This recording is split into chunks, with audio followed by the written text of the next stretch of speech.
আসসালামু আলাইকুম। আশা করি সবাই ভালো আছেন। দেখুন যতবারই নতুন কোয়ালিটির বাটিক আনতেছি কারণ বাটিকের ত্রিভুজটা তো আগে আমি বিক্রি করি নাই। তার জন্য তো অতটা অভিজ্ঞতা নাই। তার জন্য ভাবলাম যে যতবারই এখন বাটিক আনবো আর নিজে একটা করে বানাবো আর দেখবো কিরকম পড়তে। আর ভাবলাম যে এখন থেকে তো বাটিকের জামাই আমি পরবো। দেখুন আমি কিভাবে বানাইছি আর টার্সেল গুলোতে আমি একটু সুতা দিয়ে লাগিয়ে নিয়েছি। সবাই যদি এভাবে একটু লাগিয়ে নেয় তাহলে আর এই টার্সেল গুলো ছুটে না।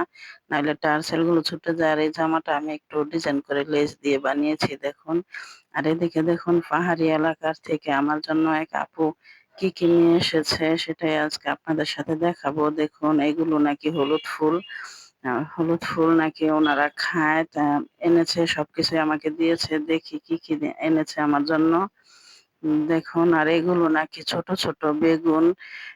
একটুও তো বিশ্বাস হয় না যে এগুলো ছোট বেগুন। এগুলো কি মনে হয় একদম বড়ই চেয়ে বড়ির থেকেও ছোট। তারপরেও একটু ভাঙলে বোঝা যায় যে এগুলো বড় এই যে বেগুন। একবারে বিচিগুলো দেখা যায় বেগুনের মতনই কিন্তু আকারে ছোট। দেখুন আমি একটু দেখাইলাম কয়েকটা ছিঁড়ে একদম বোটাগুলো একদম সহজেই ছিঁড়ে যায়। দেখুন কখনো আমরা দেখিনি। খাবো তো দূরের কথা দেখি নাই দেখুন। আর এদিকে দিয়েছে দেখা যাইতেছে যে মরিচ। এই মরিচগুলো আমাদের মরিচের মতনই কিন্তু একটু অন্যরকম, একটু খাটো করে, একটু সাদা কিন্তু মরিচগুলো নাকি অনেকটা ঝাল। মরিচ ঝাল হইলে খাওয়া যায়।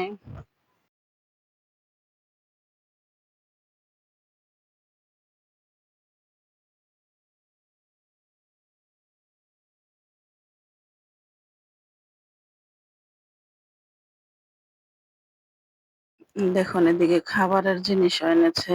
এগুলো হচ্ছে চিড়া দিয়ে কিরকম করে জানি বানাইছে। আমি বলতে পারি না নামটা কি। আর দেখি আরো কি আছে এদিকে। দেখুন ওদিকে একটা ওদের নাকি একটা অনুষ্ঠান বা উরুস যেকোনো কিছু একটা হয়েছে। ওইখানে গিয়েছে তাই এনেছে, নিজেদের জন্য এনেছে আর আমাকেও এইগুলো দিয়েছে। দেখুন আমার কাছে সবচাইতে ভালো লাগছে যে ফুলগুলো দেখতে কিন্তু খেতে কেমন লাগে জানি না। এগুলো নাকি হলুদ ফুল বলা হয়। আর আমরা তো এভাবে তো মোবাইলেও দেখি যে বলে যে হলুদ ফুল। আর এইগুলো কিভাবে খায় ওটা আমি জানি না। কিন্তু আমাকে বলেছে যে এভাবে খেতে হয় দেখুন।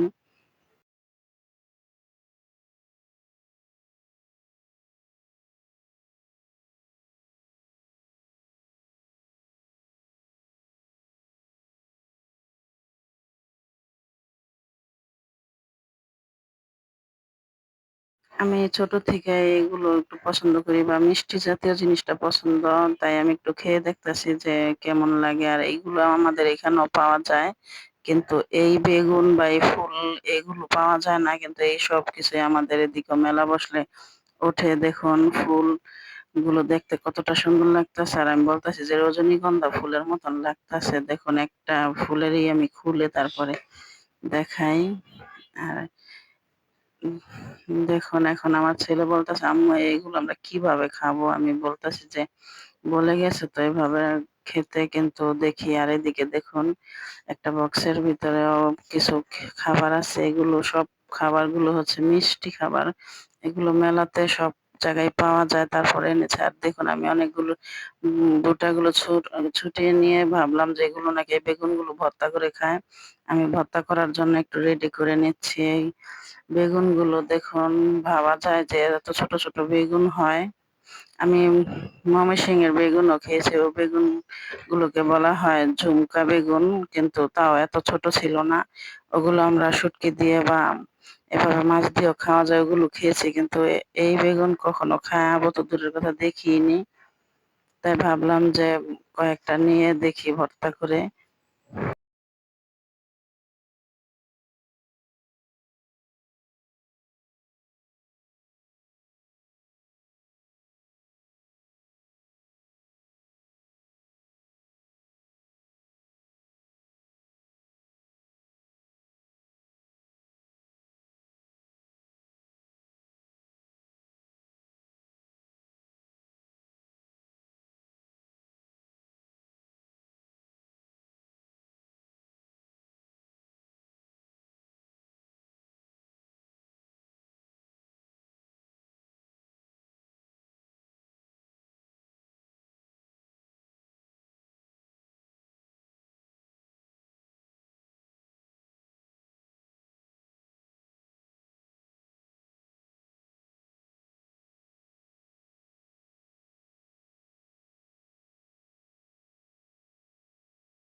দেখি যে ভর্তাটা কিভাবে করা যায়। এই আলু ভর্তা যেভাবে করে ওইভাবে নাকি করে, তাই ভাবলাম যে আলু ভর্তা যেভাবে করি সেভাবেই করি। এখানে মরিচ ভেজে নিচ্ছি আর এখানে পেঁয়াজটা ভেজে নিব। কারণ আমরা আলু ভর্তায় মরিচ পেঁয়াজটা একটু ভেজেই দেই। কারণ কাঁচাটা ভালো লাগে না। কাঁচা, কাঁচা একটা গন্ধ আসে। তার জন্য ভাবলাম যে একই রকম ভাবে করব। দেখুন এদিকে পেঁয়াজটা ভাজার জন্য ভাজতাছি, কিছুক্ষণ ভেজে একটু লাল করে নিব।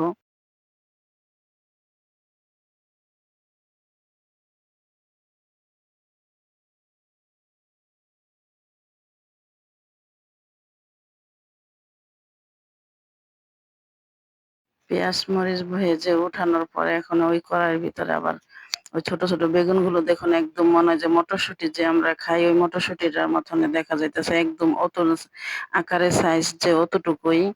দেখুন কিছুটা হলুদ গুঁড়া দিয়ে দিলাম একটু কালারের জন্য, কিন্তু কালারটা বোঝা যাইতেছে না। কারণ যেহেতু এগুলো আনাম গায়ে, গায়ে থেকে ছেড়ে দেয় হলুদটা।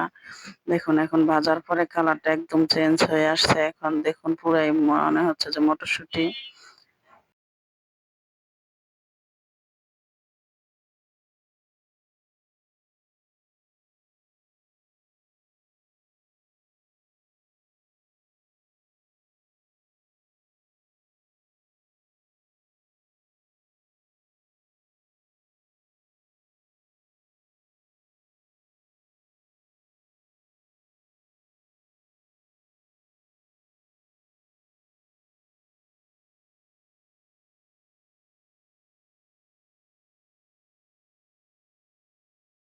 এখন আলু ভর্তা যেভাবে করি সেইভাবেই মরিচ পেঁয়াজগুলো আগে আমি একটু ডলে মিশ করে নিচ্ছি। আর এদিকে দেখুন বেগুনটা পরে দিয়ে দিলাম। এগুলো অনেকটা শক্ত, শক্ত মনে হইতেছে।